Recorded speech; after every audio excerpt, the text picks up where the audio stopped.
Presidente del Gobierno, Presidente del Congreso de los Diputados, Presidente del Senado, Presidente del Tribunal Constitucional, Presidente del Tribunal Supremo del Consejo General del Poder Judicial, miembros del Congreso, de los Diputados y del Senado, señoras y señores. Agradezco a la señora Presidenta sus amables palabras, así como la invitación que la sede apostólica ha recibido con ocasión de mi viaje a este país, así como la deferencia de acogerme en este histórico Palacio del Congreso de los Diputados, ámbito eminente de la vida institucional, jurídica y democrática del Reino de España. Vengo ante todos ustedes como obispo de Roma y pastor de la Iglesia Católica, consciente de que la misión confiada al sucesor del apóstol Pedro como principio y fundamento de unidad de los obispos y de los fieles, coloca la Santa Sede de modo peculiar en diálogo con los pueblos y con los estados. Mi presencia entre ustedes quiere ser un gesto de cercanía hacia España, en el marco de la mutua cooperación y una palabra ofrecida desde el servicio a la persona humana.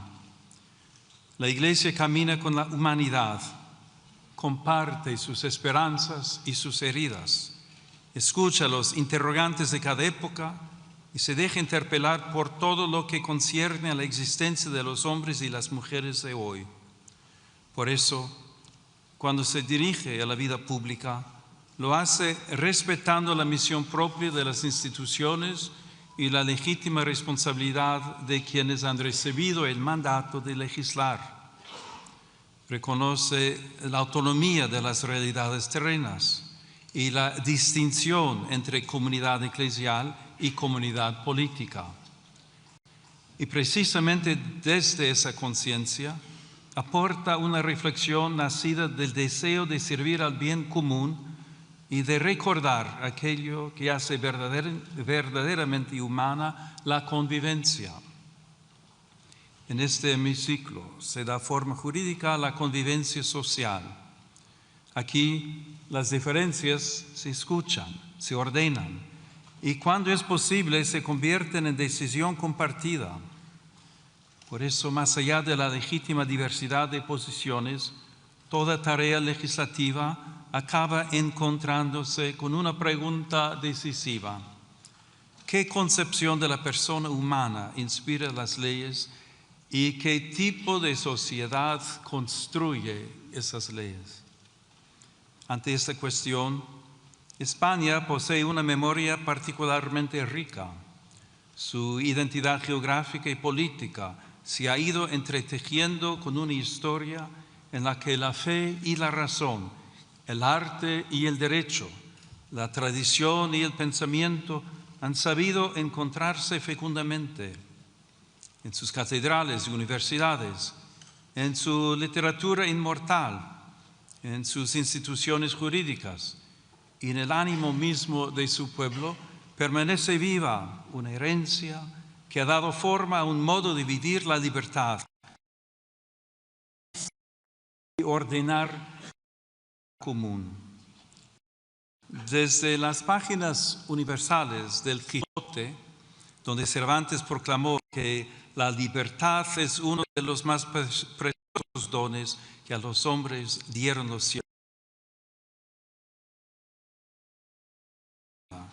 Y desde la gran tradición jurídica española, la inquietud metafísica de Unamuno, que recordaba que el hombre no se resigna a morir del todo, España ha sabido mirar al ser humano como algo más que una pieza del orden social, económico, político. Lo ha reconocido como criatura abierta a la verdad, dotada de libertad y movida por una sed de eternidad que ninguna realidad temporal logre extinguir. En una palabra, como alguien cuya dignidad precede a toda utilidad y a cuyo servicio está sujeta la acción legislativa. Por eso, al hablar hoy de la persona humana, esta memoria conduce naturalmente a Salamanca y al pensamiento que allí maduró, La presencia simbólica en esta sala de los reyes Isabel y Fernando remite a aquel momento en que España quedó situada ante responsabilidades históricas de alcance universal. Pocos años después, Salamanca habría de asumir con singular lucidez la reflexión moral y jurídica que ese escenario reclamaba. En aquella sede universitaria, hace 500 años, cuando se abrían mundos nuevos y posibilidades inmensas en las relaciones entre los pueblos, algunos maestros comprendieron que la razón no podía ser invocada para revestir de legitimidad cuanto la fuerza o el interés presentaban como conveniente. Introdujeron así en el discernimiento histórico la pregunta por el valor irreductible de todo ser humano y los límites morales del poder. Hay que reconocer que la sociedad y la misma Iglesia no siempre estuvieron a la altura de las intuiciones que encontraban eco en su propia tradición cristiana. Sin embargo, aquel interrogante abrió un horizonte intelectual y moral que desbordó su propio momento histórico. La intuición del totus orbis, de una comunidad humana más amplia que cualquier poder particular, permitía afirmar la existencia de vínculos jurídicos y morales entre los pueblos. Desde España, la reflexión de la Escuela de Salamanca y de manera particular Fray Francisco de Vitoria, junto con otros dominicos jesuitas, contribuyó a formar una conciencia jurídica y moral capaz de recordar que la autoridad lleva siempre consigo una responsabilidad y que todo ser humano debe ser reconocido como sujeto de derechos y deberes. Ese anhelo sigue hablando también hoy, que la dignidad, la justicia y el bien común sean la medida de las relaciones sociales, tanto a nivel nacional como a nivel internacional. Esta es una de las grandes herencias de España, haber unido la acción histórica con la lucidez de la razón moral.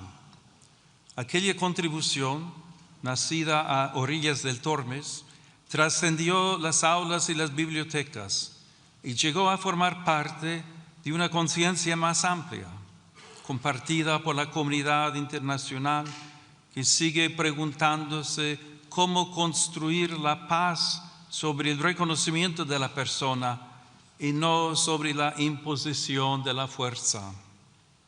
Ese legado vive también en estas Cortes, cada vez que el legislador se pregunta cómo hacer que lo posible sea justo, que lo legal sea verdaderamente humano y que la voluntad de la mayoría custodie aquellos bienes que pertenecen a todos y respete aquello que ninguna mayoría puede legítimamente vulnerar. La pregunta salmantina sigue acompañando la tarea de quienes sirven a la vida pública. Hoy, los nuevos mundos que se abren ante nosotros ya no se dibujan en los mapas, se despliegan en la técnica, en la economía, en la biomedicina y en el universo digital, donde el poder humano alcanza ámbitos cada vez más delicados de la vida personal y social. El progreso ofrece posibilidades admirables y hoy lo vemos en modo singular en el desarrollo de la inteligencia artificial y las nuevas tecnologías. Como he recordado en mi reciente encíclica, la tecnología en sí misma no es neutral porque toma el rostro de quien la concibe, la financia, la regula y la utiliza.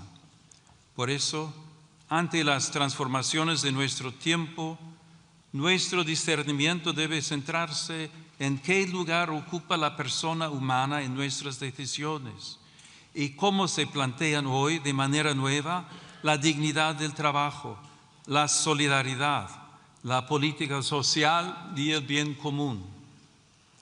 Este discernimiento comienza por una afirmación primera. Toda sociedad auténticamente justa se edifica sobre el reconocimiento de la dignidad inviolable de la persona humana.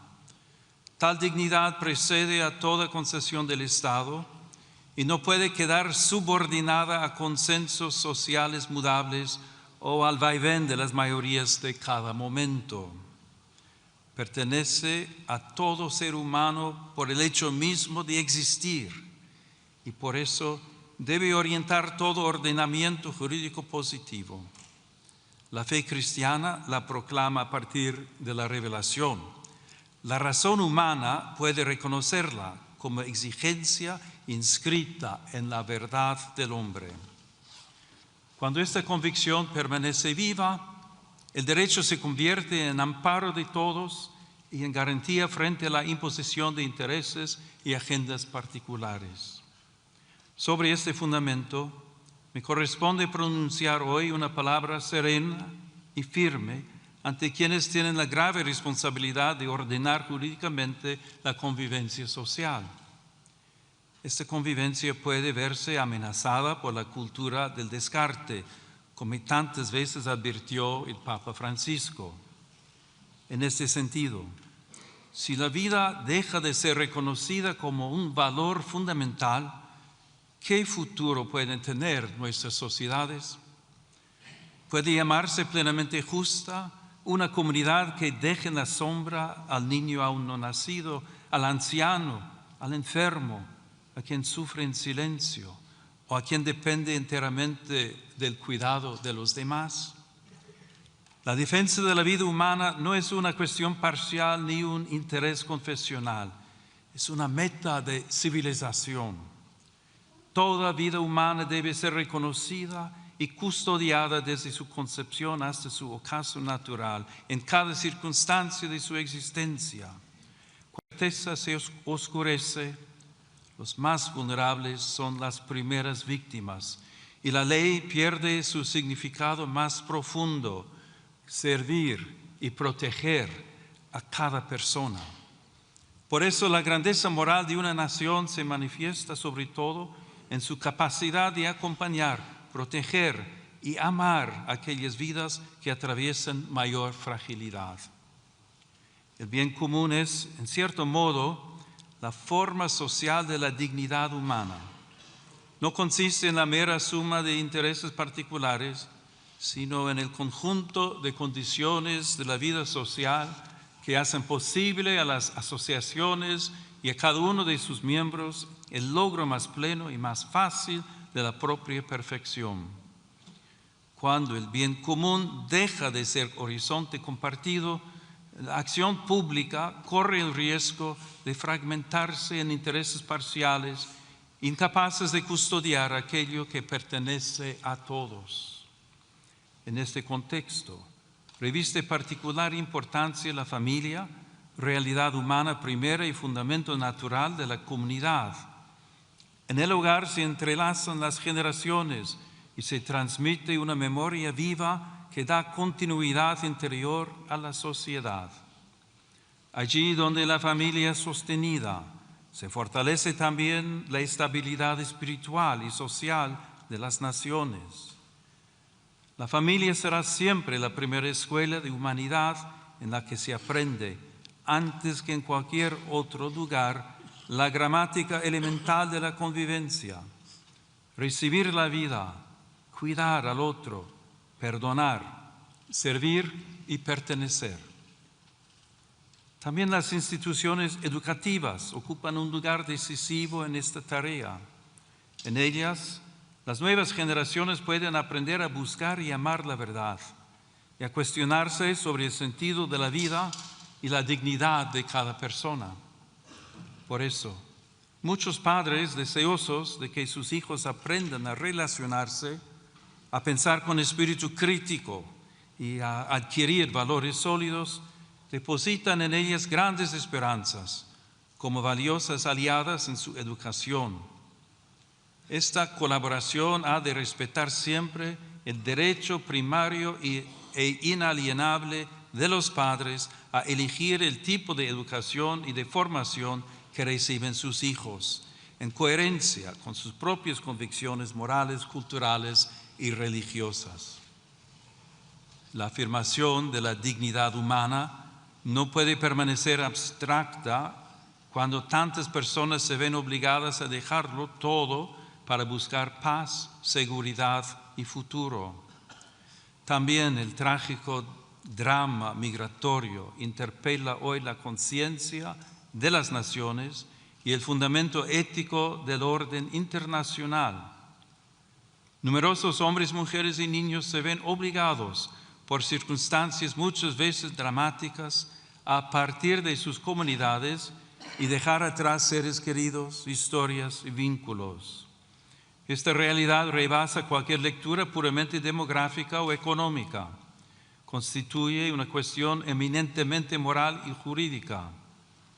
Ahí donde una persona es discriminada por su origen nacional, étnico, religioso o lingüístico, o por su condición económica y social, se vulnera gravemente el principio universal de la igual dignidad de todos los seres humanos.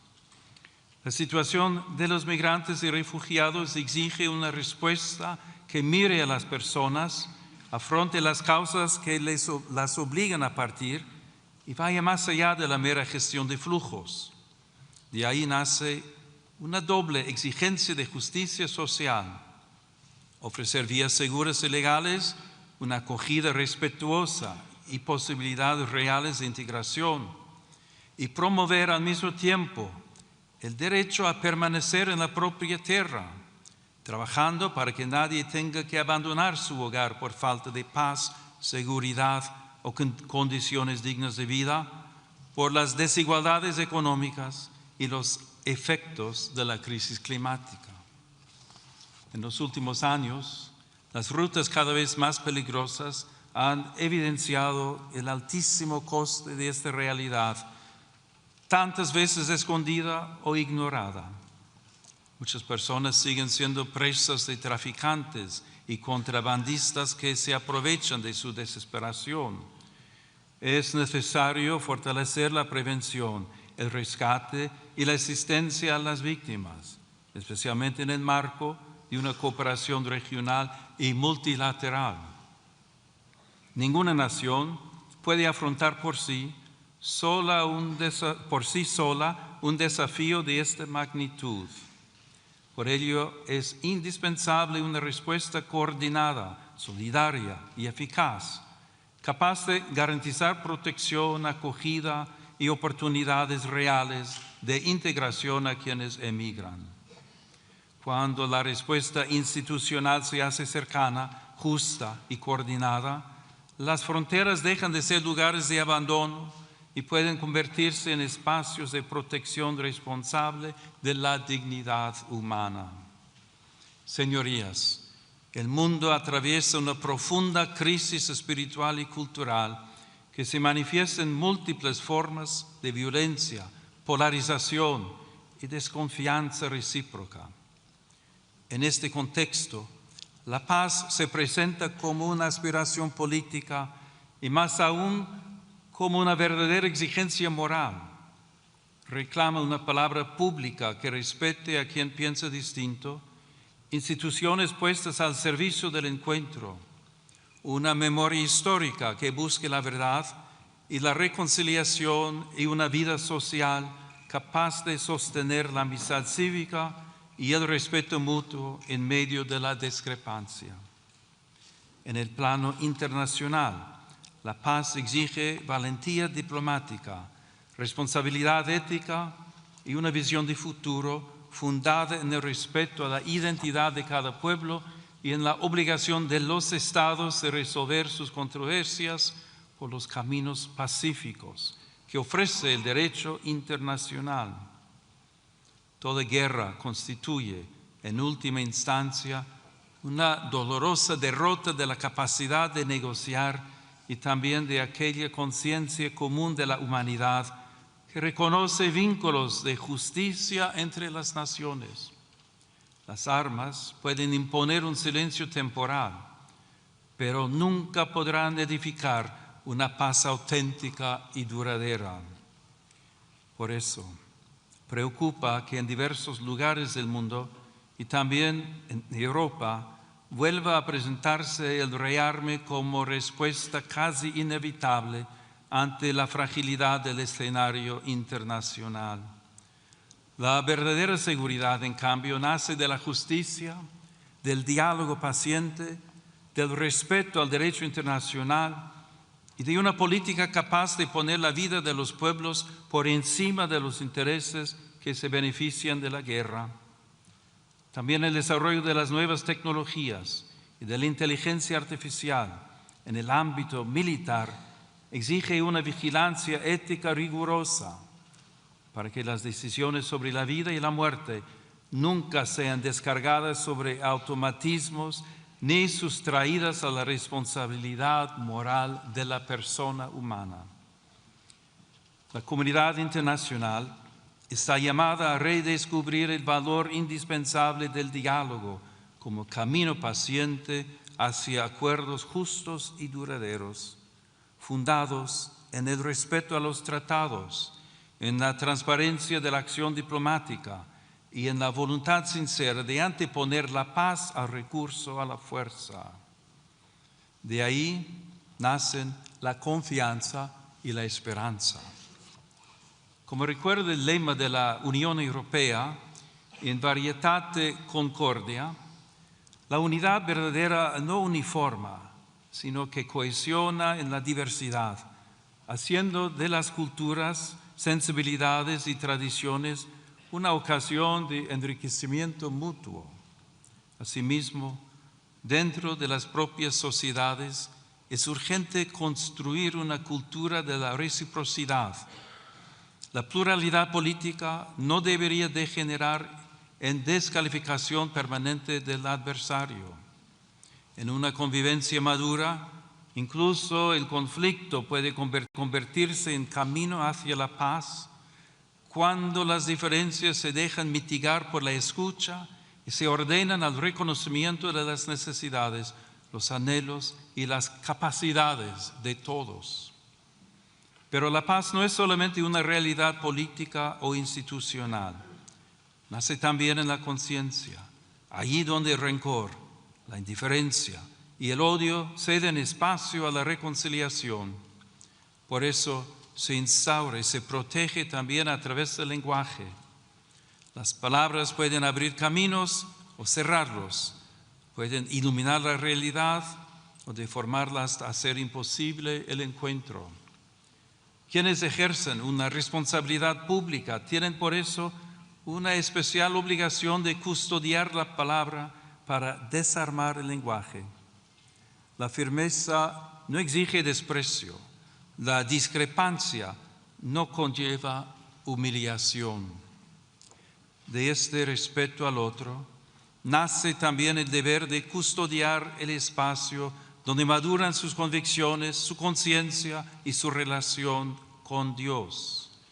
La atención a ese ámbito interior permite comprender mejor una cuestión decisiva para toda sociedad verdaderamente democrática: la libertad de pensamiento, de conciencia y de religión, derecho fundamental que tutele el ámbito más íntimo de las personas.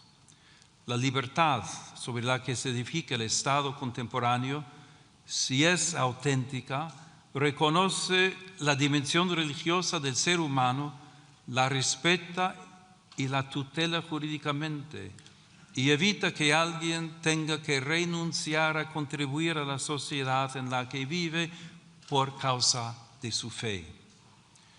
Sin confundir el plano jurídico con el moral, conviene recordar también que la libertad necesita una comprensión plena de sí misma. Ser libre no significa únicamente estar libre de coacciones o disponer de muchas posibilidades de elección. Significa poder reconocer el bien y adherirse a él responsablemente. Por eso, toda sociedad efectivamente libre requiere también una justa delimitación del poder público, de modo que la libertad de las personas, de las comunidades y de las asociaciones no sea indebidamente restringida. Desde esta perspectiva, la legítima autonomía del orden temporal jamás debe interpretarse como hostilidad hacia el fenómeno religioso. La fe no pretende imponerse mediante privilegios ni coerciones. Sin embargo, tampoco puede ser relegada al silencio como si fuese irrelevante para la vida pública. En este contexto, el sigilo sacramental de la confesión reviste una importancia especial para la Iglesia Católica. Se inserta en el ámbito más amplio de la libertad religiosa, que garantiza a las comunidades creyentes un espacio propio de vida, organización y disciplina interna. Tutelarlo jurídicamente, como sucede de modo análogo en algunas profesiones, significa preservar un espacio sagrado de libertad interior, donde el creyente puede abrir su alma ante Dios sin temor a presiones externas, como reconocen también las normas internacionales. Señoras y señores, permitan que me detenga un instante en algunas imágenes que adornan esta cámara. En este salón de sesiones, la luz natural entra por el lucernario que corona la sala. Esa luz que viene de lo alto puede recordar que también la política necesita reconocer una medida que la precede y la supera. También las pinturas que evocan en la parte superior del muro principal la recepción del Evangelio y del Decálogo recuerdan algo esencial, sin confundir el orden político con el religioso. Esos signos invitan a reconocer que la libertad moderna ha sido preparada también por una larga educación de la conciencia, profundamente marcada por la tradición cristiana.